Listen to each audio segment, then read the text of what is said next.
So over here I got my Hubsan X4, and the wire for the battery connector actually had came out. So I'm going to teach you guys how to fix something like that. The first step would be to take out the 3 screws right over here, and then essentially just pop it off by each arm right over here. See, that one I've already popped off, and it has a seamless structure like that when it's together. Just put your finger in there or nail, and just pop it off the side, and you'll hear it click right off, and then the other side should come off just the same way.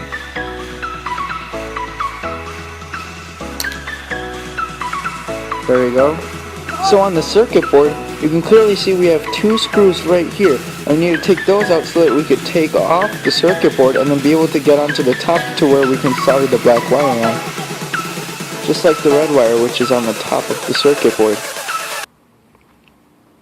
Now, before you unscrew any of these 2 screws over here, or any screws on a circuit board, you want to make sure you unscrew it a little bit and then tighten it back up just to get a feel of how tight it was onto the circuit board, because you definitely don't want to over tighten on a circuit board, because once you do that, then there's no going back.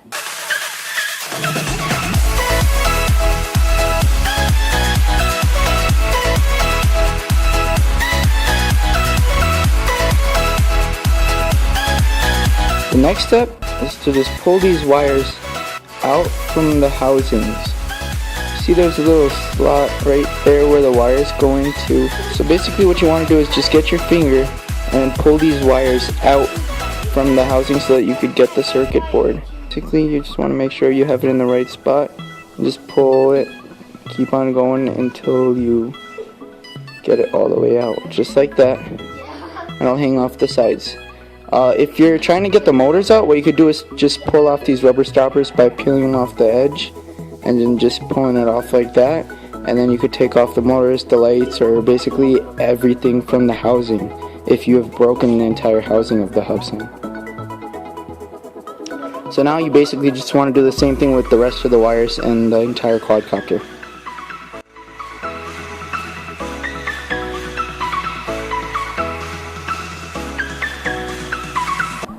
Now you should get something that looks a little bit like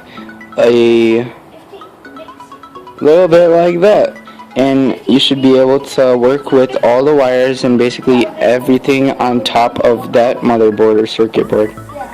We're going to be only working on this side right here, and that's mainly what we want to focus on for fixing this wire right here. In my case, I'm going to try to pull it all the way back as far as I can by pulling the wires. Make sure you pull the wires and not the circuit board, because the circuit board is very delicately soldered on with the rest of the stuff.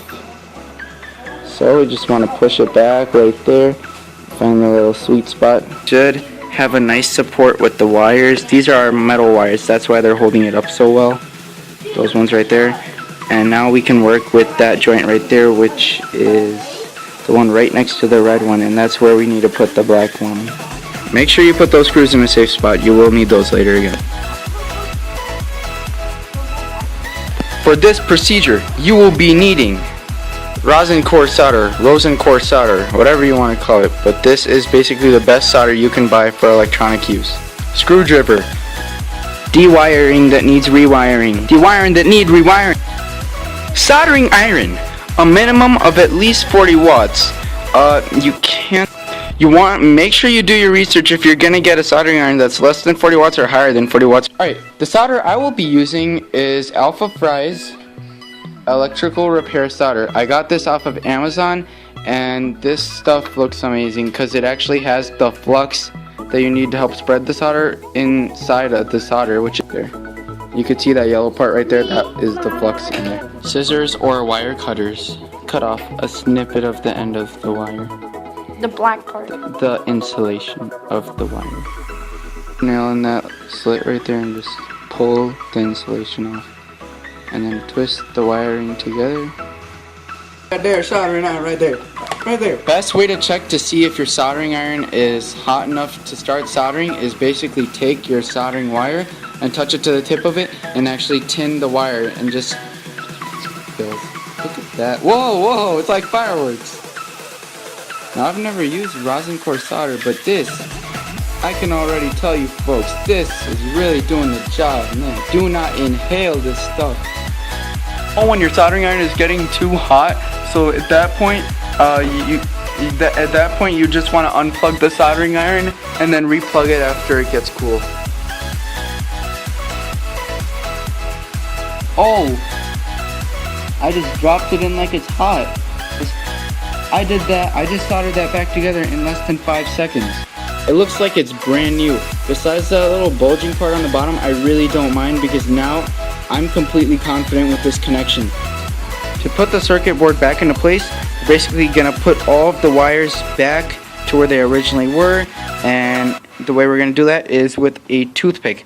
Push all these wires back into the housing, and there's actually a few clips. We're just gonna put it back into those right there. Go ahead and take the backing, drop it there, snap each an individual leg. Here's the finished product, and the wires are perfectly intact once again. And another thing, with the battery compartment, I noticed that the soldering job that I had done, let it focus real quick. The soldering job that I had done, it was actually, see, the one on the left is the one that I did. The one on the right is not. The one on the left is connected with the black wire, and the reason it looks like a plateau hill or it looks flat on the top is because I took my scissors and I cut off the top because it was pointy and I did not want it to puncture my battery.